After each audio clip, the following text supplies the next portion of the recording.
Dr. Marsha Myrie life and work are an embodiment of dualities and intersections. She is a Barbadian Canadian citizen with an ancestral, cultural, and intellectual home in Africa. Her career unfolds, sometimes spectacularly, and sometimes confusingly, at the intersections of activism and education. She is a public intellectual steeped in the Caribbean intellectual tradition and critical studies. Dr. Myrie was President's Gender Equity Committee postdoctoral fellow with a focus on women's leadership at the University of Guelph and is the immediate past president of the National Organization of Women for Barbados. She is an instructor in the Black Studies minor in the College of Arts and has spent 23 years developing an advocacy model to address the issues of underprivileged groups of women in Barbados and the Commonwealth Caribbean.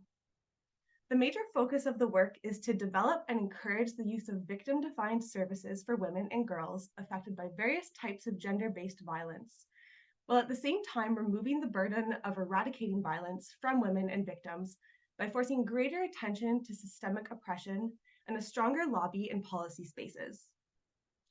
The philosophical mooring for Dr. Myrie's interaction with equity work come partly out of her PhD research, while focused on the ways in which political and cultural experiences shape the development and creation of intellectual spaces and intellectual thought in Commonwealth Caribbean tertiary institutions. The epistemological valleys that create disciplines in the Western Academy are still immensely uncomfortable for Dr. Myrie, but if required, she would classify her work as womanism, Black studies, philosophy as praxis, and intellectual history. Marsha is mother, godmother, auntie, cook, seamstress, and hopes to learn to garden someday. And I am delighted by the gardening comment because I love gardening. If you need any help, Dr. Myrie, I am happy to garden with you anytime. And I want to personally thank you, Dr. Myrie, for becoming involved in this project, because in the few interactions that we've had since you have begun your involvement, you have really significantly shifted how I come into research spaces and how I think about EDI and best practices. And I don't think I am alone in saying that sometimes it can be scary and hard to do this work and involve yourself in this work, because there's always the risk of vulnerability and screwing up and making a mistake. And I know that those aren't reasons to not do the work, but I know that it can be hard to overcome those things. And through my interactions with you, you have given me the confidence to go out and make mistakes and be okay with that and know that I'm going to learn and be able to do better, because the only way that we can do better is by learning and making those mistakes. So I'm so grateful to you for being so generous with your knowledge and how you present to spaces. And oh, that makes me feel like a little bit emotional thinking about that, because this can be like a really heavy topic. And I know that I really value making people feel comfortable in the spaces they come into. And we don't always do a good job at that. And so I'm so grateful to have your knowledge and expertise to help us learn and grow and do better with that. And with that, I'm going to stop talking and pass to you so I can continue to learn from you. And thank you so much for doing this today.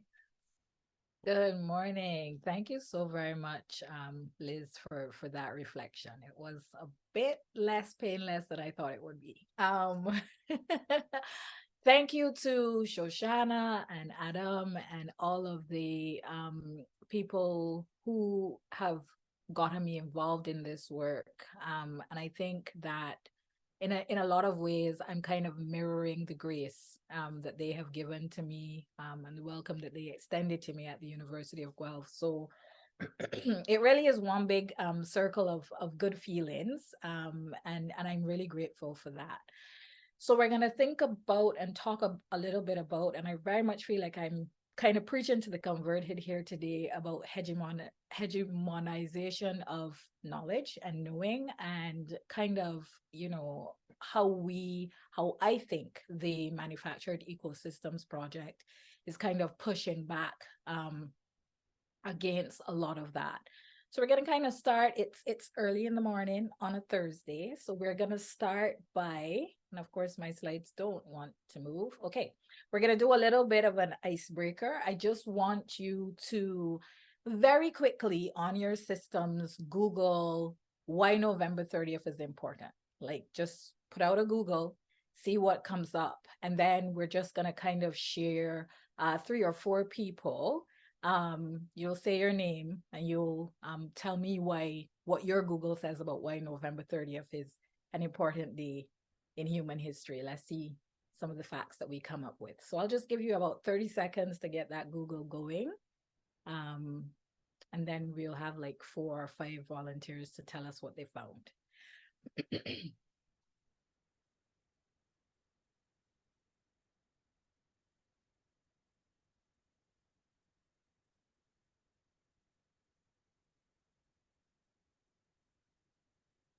All right. So, can I have the first person who's going to tell us their name and kind of what they found out about this day and its importance?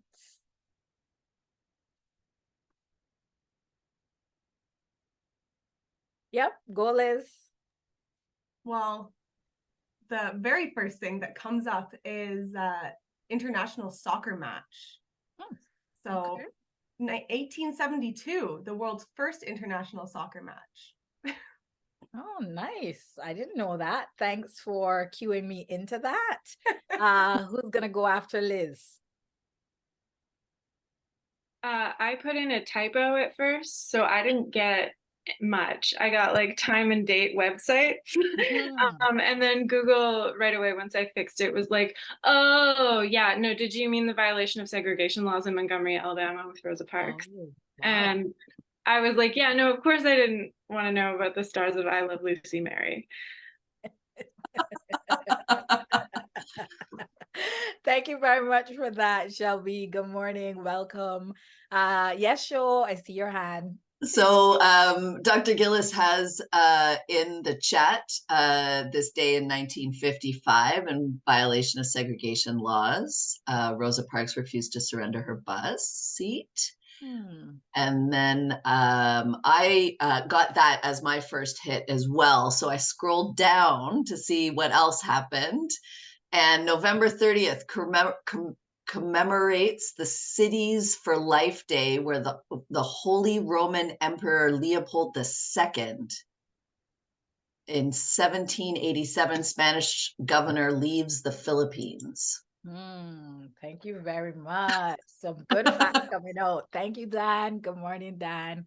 Let's have just one more. Any person to bring us up with another interesting fact about November 30th? Oh, Alex, that's a good one. Oh, what did Alex find? No, there's 2 good ones. Oh, the first German beer. Yes. Life is better because of beer. Definitely, definitely.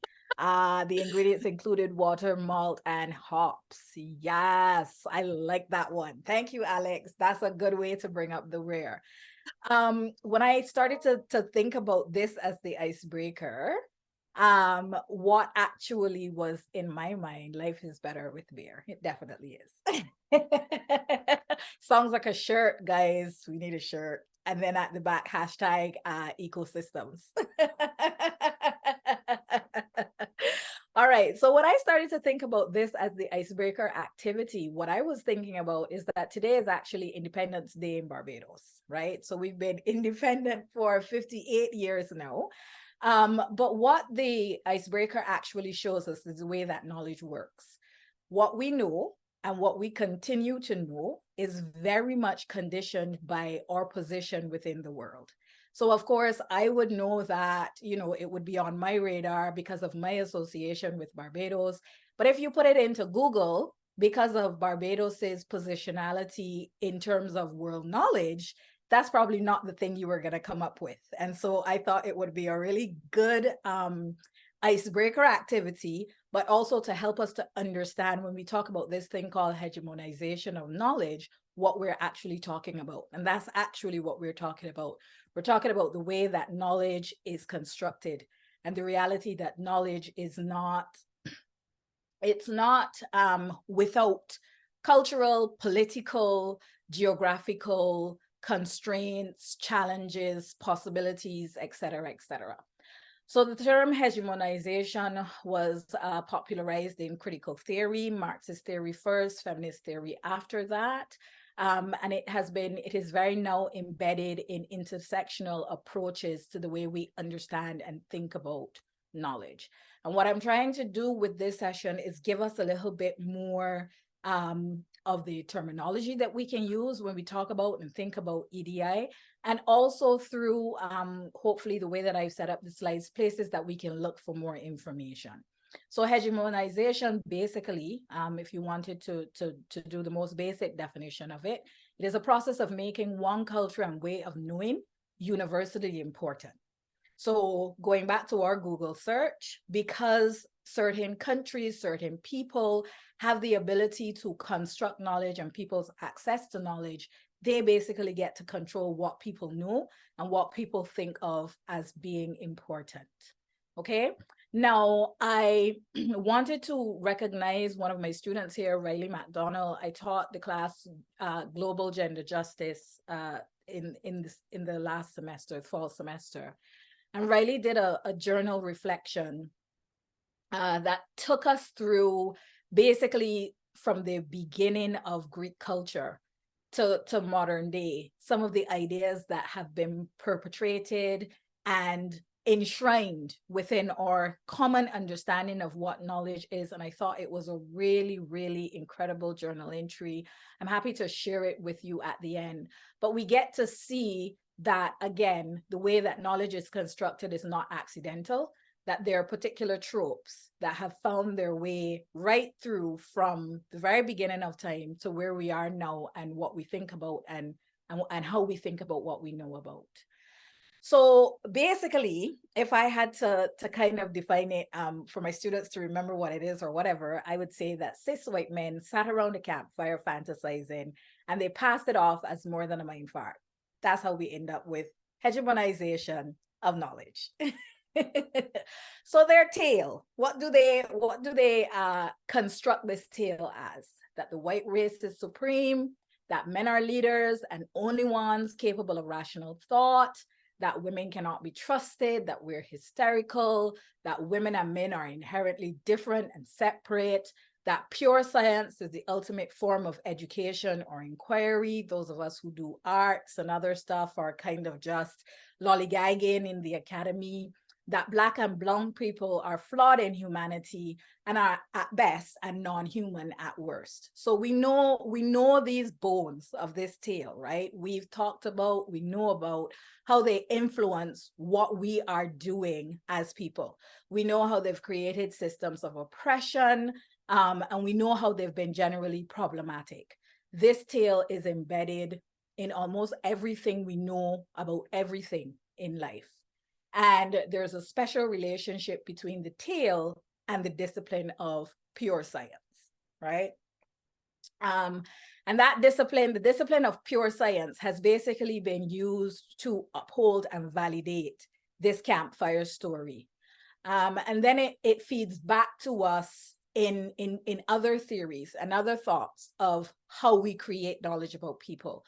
So one of the things that, for example, the field of Caribbean linguistics has pushed back against for a very long time is how we understand and think about Creole languages, which are the languages that developed in the plantation societies in the Caribbean. Leonard Bloomfield, who was a very respected early theorist about language, actually came up with a theory called the baby talk theory, where he indicated that Black people did not have enough brain power to produce English or to produce other European languages. And so these broken languages, or baby talk, as he called them, were what we were capable of producing. And for a very, very, very long time in the discipline of linguistics, that is the theory that governed how people thought about Black individuals and their language. And not only is it a linguistic theory, but then there were individuals who did investigations of the Black mouth, the Black tone, to help to legitimate, this theory that Leonard Bloomfield had come up with. So we see that there is a very specific relationship, a special relationship between hegemonization of knowledge and how theory is used both within pure science and then within arts disciplines and social science disciplines. One of the things that is very necessary, important to this construction of this teal is that the world has to be dichotomous. Things have to be separate.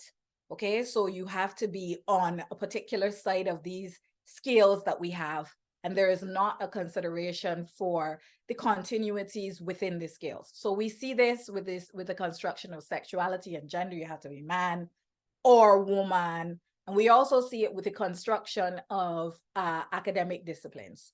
So although, like I just talked about with the Bloomfield theory, they were very dependent on the science to legitimate the linguistics theory, et cetera, it was actually sold to us as if these things were distinct and separate, when in truth and in fact, as we know, life is not constructed like that, and there's a lot more continuity between things.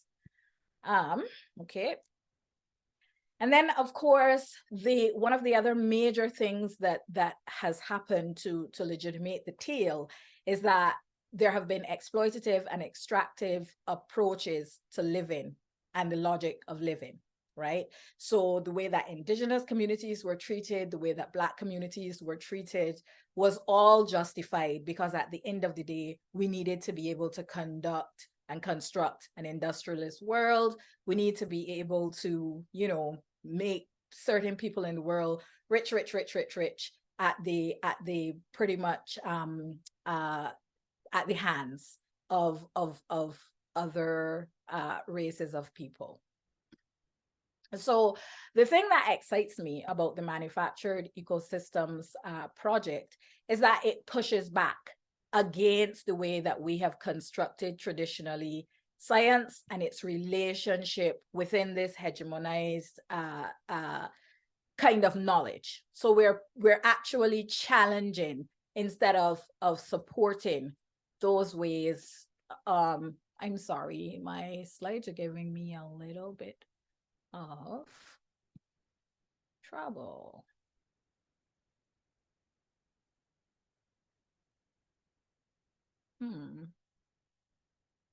What have I done?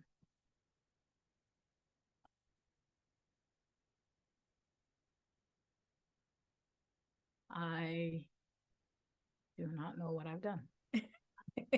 It seems like you've selected a pencil of some kind. Yeah, and I'm like, why it's the drawing tool. You have the drawing tool on, so I think you need to unclick it somehow because it's like the thing. Yeah, exactly. It's like thank you. Yeah. Here you go. So we are in this project, I believe, and I feel disconnecting from the tail.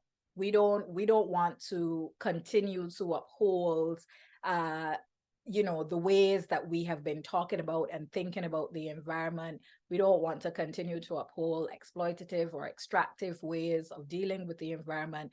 And we also don't want to uphold those systems that talk about and think about people differently based on their skin colors or based on basically, you know, the way that they have been grouped to work in this system of hegemonized knowledge up to this point. We are also, I think, approaching science from decolonial perspectives. So we want to disconnect from a lot of the received way that we think about and talk about science and bodies in science, and again, the relationships between people in science. So where there are other tales that have been subjugated or even silenced to create this tale or this story that we've been talking about, we're now pushing back against that and creating more space for different ways and other ways to think about and talk about our environment as the main kind of the main meal, if you will. But then as well, that main meal is taking us into some side dishes and some side courses that are also very important. And we're using multiple ways of knowing. That's what basically the word epistemologies means. Embodiments is we're understanding that all of us come to the particular space and the knowledge that we're trying to create with different experiences. And instead of trying to get all of us to have the same experience, we're offering space and value to the multiple ways that we are coming to this research. And of course, that brings with it a certain messiness, as Liz was saying. And the way that we have constructed knowledge up to now and the way that the academy works, the academy doesn't like messiness. The academy doesn't like vulnerability. But at the end of the day, in order for us to change our approach to the way that we have created knowledge up to now, I think that that messiness and that vulnerability is very important. And for us to understand that what we're trying to do with projects like the Manufactured Ecosystems Project is not to be experts, but we are actually trying to be individuals who are open to the learning and the experience of the learning, and the process that we go through to create the information being just as important as the information itself that we create. So in this way, what we're doing is that we're shedding light on how we can address epistemic injustice. And that's Miranda Fricker's word.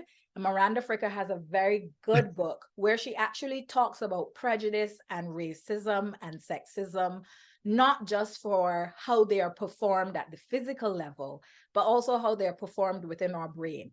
So again, this idea of how we construct knowledge, who we think of as a knowledge holder, who we think of as a knowledge maker, and just our willingness to listen to people or not listen to people based on the traditional views that we hold of people.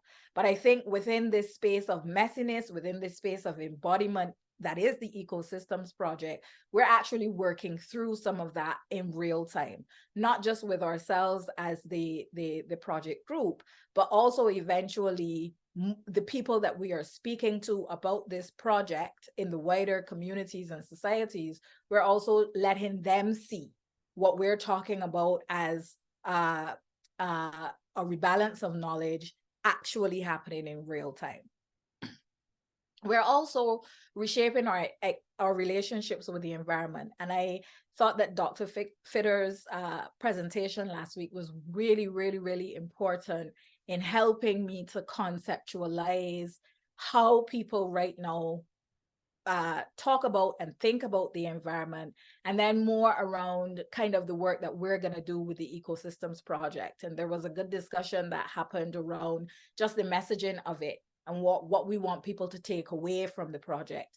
And I think all of that is very important work, because one of the practices that is very common with hegemonization of knowledge is that knowledge is always co-opted, right? And the knowledge is co-opted by the people who are trying to keep the exploitative and the extractive ways of dealing with the environment they're trying to keep those models alive. And I really think that with the Ecosystems Project, we have to manage and mind that what we're trying to do here is not co-opted. So like, as the discussion was going last week, we're not trying to say, okay, look, we're just going to replace everything with technology. That's actually not what we're trying to say, right? We're trying to get people to pause and think about reshaping relationships with the environment in such a way, perhaps, that we don't have to get to that point. But I think managing the message and making sure that what we're doing is not co-opted is very important. And we also want to shatter the dichotomies between high science and the soft issues and that kind of thing. And we want to keep the human experience as a continuous experience that it is. So in order for us to think about, talk about, understand the environment, we need some scientific knowledge, some biological knowledge, but we also need knowledge about how people's minds work, how psychology works, how oppression works, how subjugation works. And we need to create a whole product that deals with the way that people experience knowledge, have knowledge, use knowledge in a realistic way. So these are some of the things I think that are possibilities in the project, and some of the things that are very exciting about the project. And I think that the Manufactured Ecosystems Project kind of also gives us an opportunity to think about something that I think about a lot in my practice, which is what is praxis versus research. And to my mind, praxis is something that happens in a living community with living people around living problems, right? Research is a little more staged. It's where you try to take out, like we were saying before, some of that messiness and some of the things, the vulnerabilities, and some of the things that could very much make your research go in the complete opposite direction than where you want it to go. But at the end of the day, the products, the outputs of the two, I think, are fundamentally different. And whereas praxis has the ability to link into a particular problem and start to create a particular solution, I think that research is a little bit less capable of doing that. And so I'm also very, very excited about this project for its possibility as a praxis, as something that we're actually doing that is addressing something in real time. And the only other thing for me to do now is to say thank you very much and to open the floor for a discussion, because I definitely do not want to talk at you. I want to talk with you.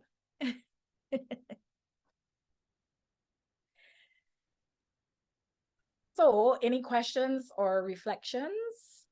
I think some of us are still Googling some of your words to make sure that we understand what.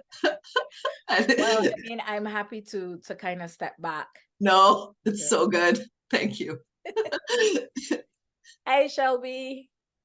Hi, Marsha, that was wonderful. I think just to build off of what Sho said about Googling the terms, I wanted to like thank you for offering definitions to most of them in a way that, like, I think hegemonization, praxis, like these are terms that come up a lot in like the activist circles that I eavesdrop on. And I feel like an outsider from those terms alone, which is like another way that we manufacture these boundaries. And so like you just did so much breaking down that my head is still like kind of swirling.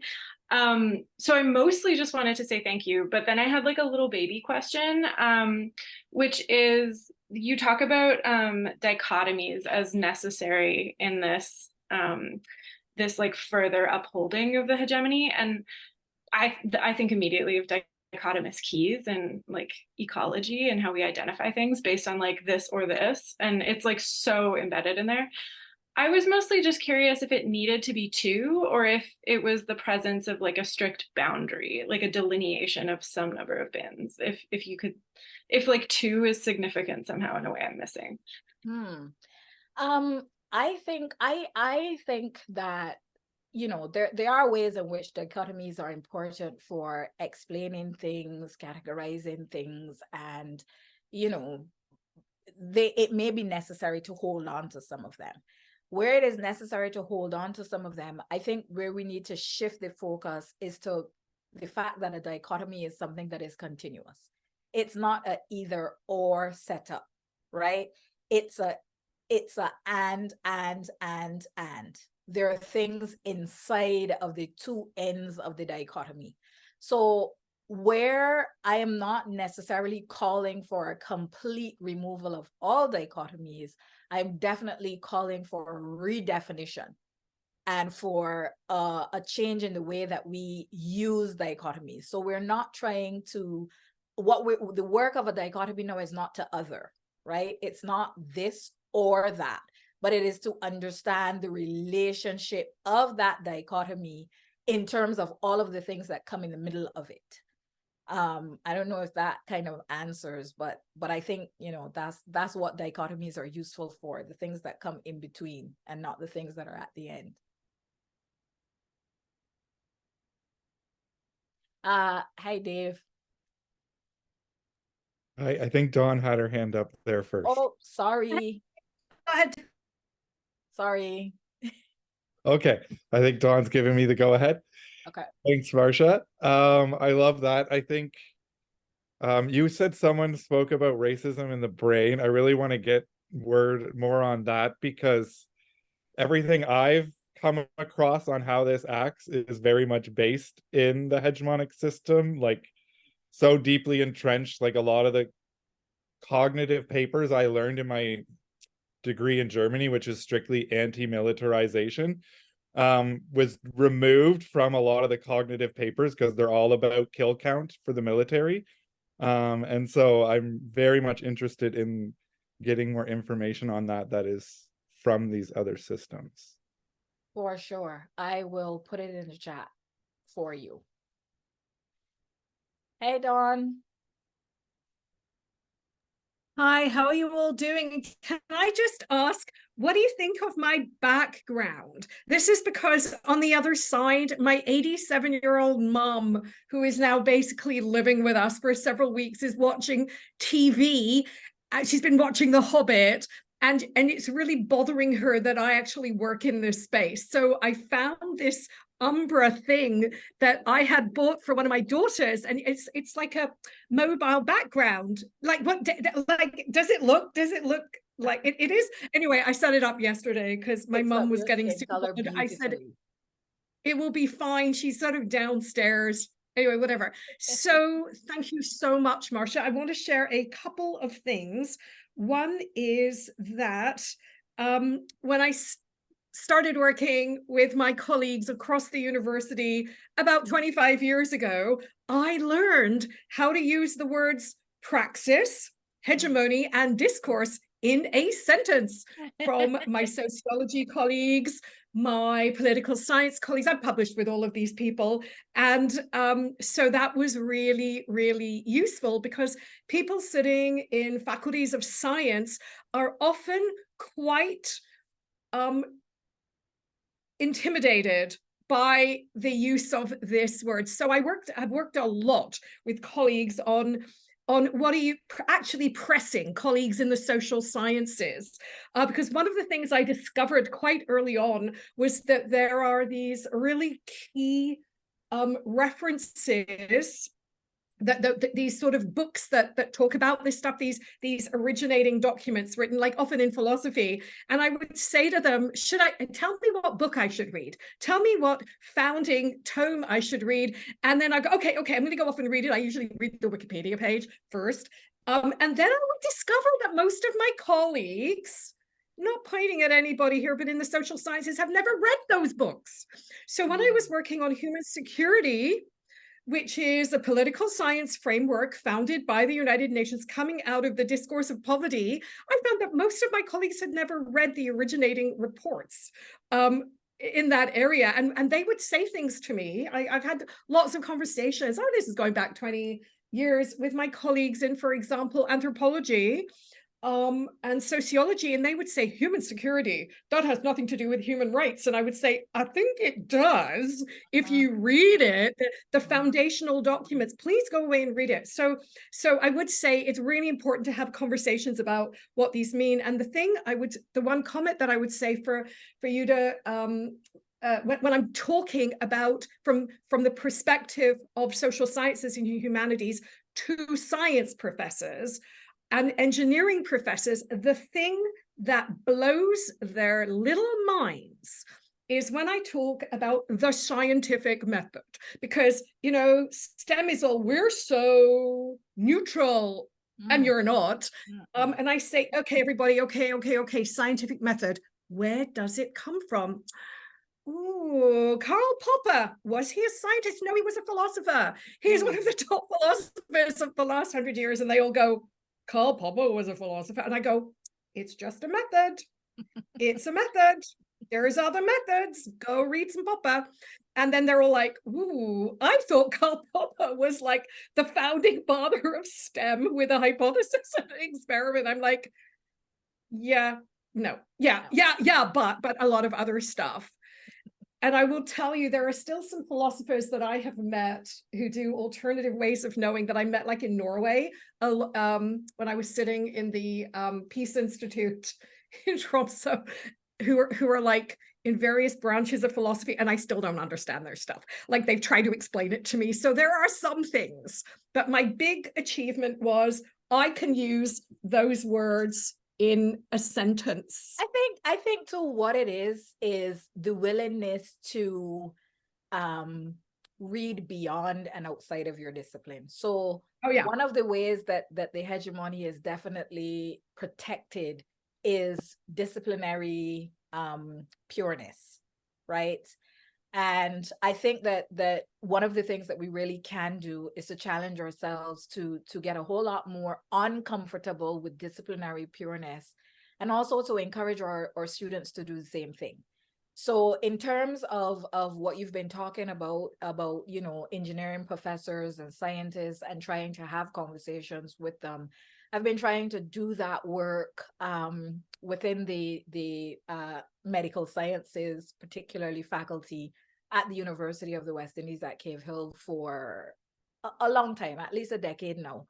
And what I've been trying to do is help the students who are, you know, mainly in medical studies to understand, for example, that when you learn, you know, your medical terminology, when you come out of the other side of that 7 years of training as a physician, what you then have to do is to learn the keys to apply that knowledge in a Creole society, because it's not the same. Medicine is sterile, to use that metaphor. It's sterile. But then in order for it to work for a particular population in a particular place, you have to reconnect the medicine to the society. And so the way that, you know, one of the examples I would use is prescriptions, for example.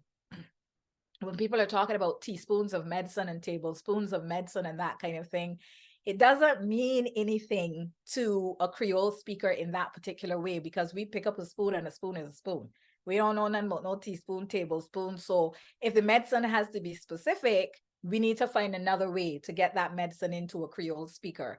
And I think a lot of the messaging that we've done around the environment and around our climate crisis has bounced off of societies in particular places, because we're using this very sterile approach to talking about it and thinking about it. We need to connect it into a particular society. And in a way, that's going to be more difficult because it takes more work to do. And it takes working, like I said, with professionals that we don't traditionally work with, communication specialists, marketing specialists, building approaches across disciplines. So I think that's something that maybe we've paid some kind of lip service to, with thinking that we can do interdisciplinarity or whatever, but it has to move beyond that conversation to actually become the way that we approach our work and our big problems, and solving our big problems that we have as a human society. I completely agree. If I could just show a quick follow-up to that. You have to be willing to go and talk to and communicate with people on their own communication channels, which a lot of people are really not willing to do. And I can say that in all the time I've worked in interdisciplinary teams, I'm constantly being told by colleagues over the decades, oh, our project is so interdisciplinary. And I'm like, really?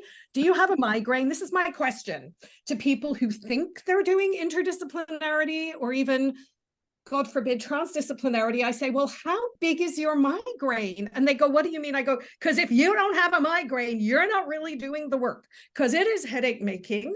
It is a lot of work. It is difficult. It is tiring. So don't be smug with me. And usually it would be like somebody who was maybe a biologist working with someone from a chemistry department and maybe an engineer. They go, we're really interdisciplinary. And I'm like, well, yeah, that much. You're still working within an accepted framework of the scientific method. Thank you, Karl Popper. And now how are you looking at other ways of knowing, such as a two-eyed seeing approach? Are you bringing in indigenous ways of knowing? And they're like, what's that? Okay, this is like 15, 20 years ago, but I certainly pissed off a lot of people over the decades by asking them those questions. So I always say it's the migraine index. It's the migraine index. Yeah, no, you're right. You're absolutely right. Sure, I see your hand. I love the migraine index. Okay, so I'm going to be the buzzkill. And I'm going to say, what does it matter if we generate knowledge in a different way? And I'll judge it. If we generate better knowledge using our different ways, if it doesn't stand up to the current tests of rigor? Yeah, no. This is a question that, so when I came back to Canada and started to work, at the University of Guelph, I had the experience of submitting a SSHRC grant, which of course I did not get. And I don't feel like I will ever get a SSHRC grant because until SSHRC changes, right now we're having a grand conversation within the academy, and there are some individuals who are working in the academy who are open to this message, who are open to this way of working, a la Manufactured Ecosystems Project. But SSHRC is still evaluating grants in the same way. The Research Council is largely unchanged. And so it brings us to the point that you are asking, and it's a valid question. I think it will take individuals, again, who work in the Manufactured Ecosystems Project, who will write about it, who will talk about it, to then position yourselves within the strategic places that you can then say, there are different ways of doing this. We are paying lip service until we change X and Y and Z. And I'm sure that some of you are interested in doing that work, and I bless your hearts for it. And in the meantime, there are going to be people like me who really don't care. I shouldn't say that aloud, so pretend that I just didn't. My goal in the academy is not to get a SSHRC grant, although if you can get me through, show, I'm not saying no. I'm going to accept the challenge with you, but my work is grounded in a community. I work with real life people that get solutions from the work that I do on a daily basis. And so, while it is important for us to bring SSHRC along and to bring the academy along and to change it on that side, the usefulness for it, even now as I continue to do it, is that we're connecting with real people. When we finished the Manufactured Ecosystems Project, we would have created important work for knowledge itself and for the academy itself. But more importantly, we would have created a way that people can start to talk and think about, heal the environment, relate to the environment differently, such that it helps with the climate crisis that we have. And that's what I'm excited about with the project. Claudia, Dr. Rivera.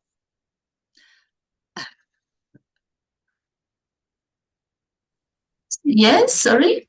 I have some questions for you, if that's okay. Yes, sure.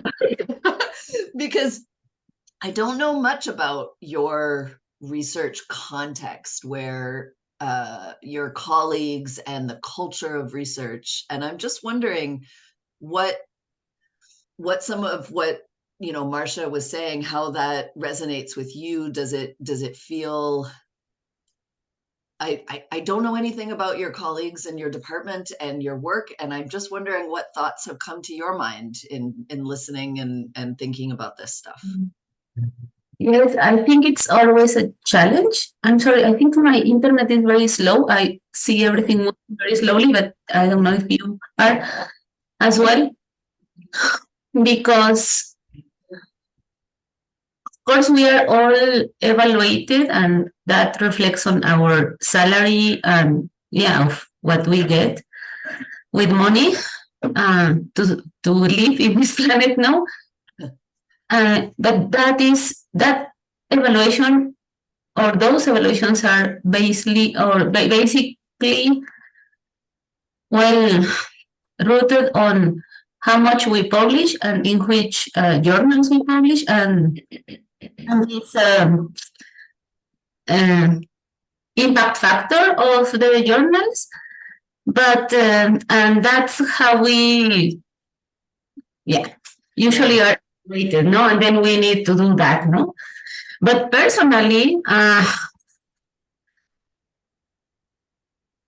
of course I do that because I have to, and I want to do that. But that doesn't give me any personal satisfaction, because I don't want to do that work only and just get like points and get money.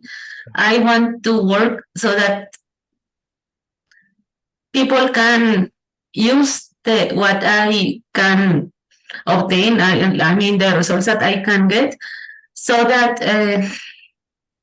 a better life can be like provided for everyone. No, there is always this like challenge. It's only in my head, I think. I don't think anyone else thinks like that, but I'm not sure really. Because yes, I work a lot, I publish a lot. Yes, you know, you have this age index, whatever that it means. I'm not sure what that means, but that's how we evaluate it. But then the transition from what we actually do and how people can obtain any benefit from that, that's very difficult, no? And I don't want to live my whole life like, of course I need money to live, no? Like everyone needs money to live, but I really want to learn how to move from, or how to move like this knowledge, like this basic knowledge for the population, no? And then that's very difficult because then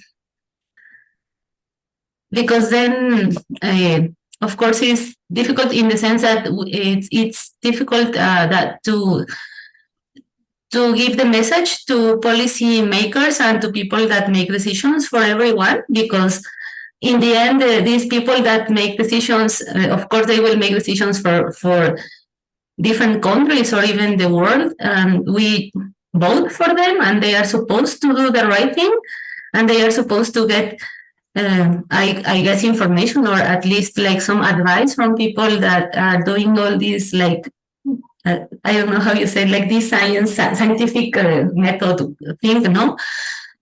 And that doesn't happen, and that's quite frustrating for me sometimes. So yeah, that's my personal challenge, I think. I don't know if other people feel like that, but I do in like almost every day, no? Yeah, so I do a lot of work, and then I think, okay, and who is going to use that? No, it's going to end up on a paper, and they are going to evaluate that, and I'm going to get like this check, and but what's the meaning, no? And who uses that, and does that have an impact or not for other persons? And yeah, that's my personal thing. Yes. Thank you.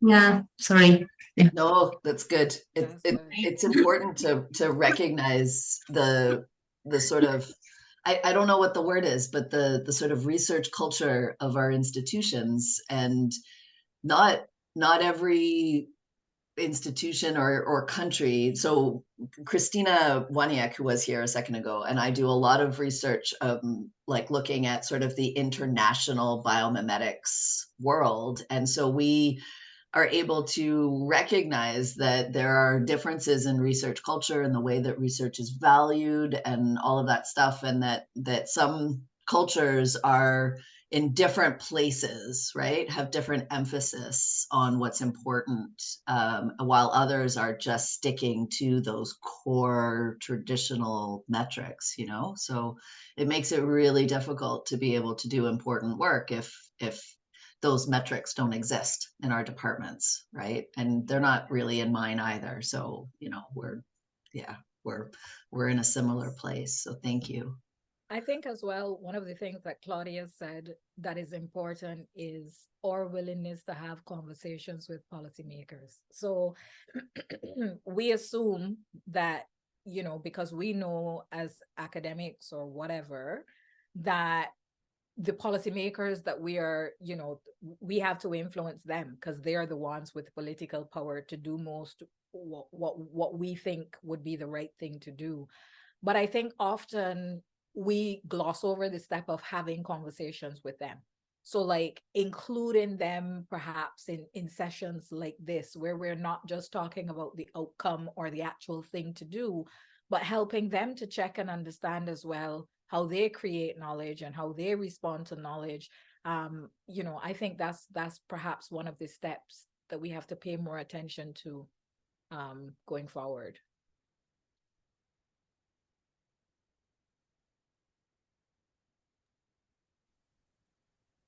just mindful of time. We've got another 5 minutes on this scheduled session. I love that there are always after conversations and follow-up conversations and extensions and all of those things. So please interrupt me if you have a final thought or anything that you would like to share. Dr. Heinz-Myrie, we need to thank you so much. And also to discuss a little bit in the last few minutes, the project that you're going to be leading. Apparently all of these amazing meetings are happening. I love not being in the loop about things that are happening in manufactured ecosystems, because it means that there's so much going on and it's freaking fantastic. So do you want to give us a couple of minutes about the project and a bit of a heads up to folks who are on the team and what's going to be happening? Sure. Thank you. Thank you for reminding me. Very important. So one of the things that we want to do in this project is make sure that we document very closely what we are putting forward as our best practice to interdisciplinary, transdisciplinary work. And in order to not just, say that we are doing it, but really to make sure and to understand how we are doing it, we want to investigate further the experiences of our research team. We've developed a questionnaire, and we want to use that questionnaire to collect some information about the people in this project so that we get to document how we have created the project and how other people can use our experience to create stronger interdisciplinary and transdisciplinary projects. So we are going to be, over the course of the project, doing interviews and asking you to engage with us in those interviews so that we can develop some products. And we're not just looking for papers. Thanks to Mark for reminding us in the session the other day. There are other ways to produce this knowledge outside of writing papers, but we want to make sure that we are documenting and capturing what makes this project effective as an interdisciplinary and transdisciplinary project. And so we're asking for your willingness to participate in those surveys when we come around to that time. Have I done it justice, Show? Fix it. Thank you. I'm really looking forward to, obviously it's nice to hear nice things about what we do, but I am really looking forward to being able to reflect on things that we'll do better next time or differently next time. I am becoming increasingly aware of some of those gaps and some of those important holes that we have just simply in the way that we, assemble teams and work together and all of that stuff. And so I'm really so grateful that your expertise is on board to help us put those into words that we can then Google later and figure out what they mean. Like listening to you talk, like I have to full on, I'm engaged and cut in my and I'm like, okay, no squirrels on the side, right? And it's wonderful. It's so deeply rich and important. So thank you. Thanks for having me. Thank you so much for coming. Everyone, let's give Dr. Heinz-Myrie a bit of a round of applause in whatever way that we do.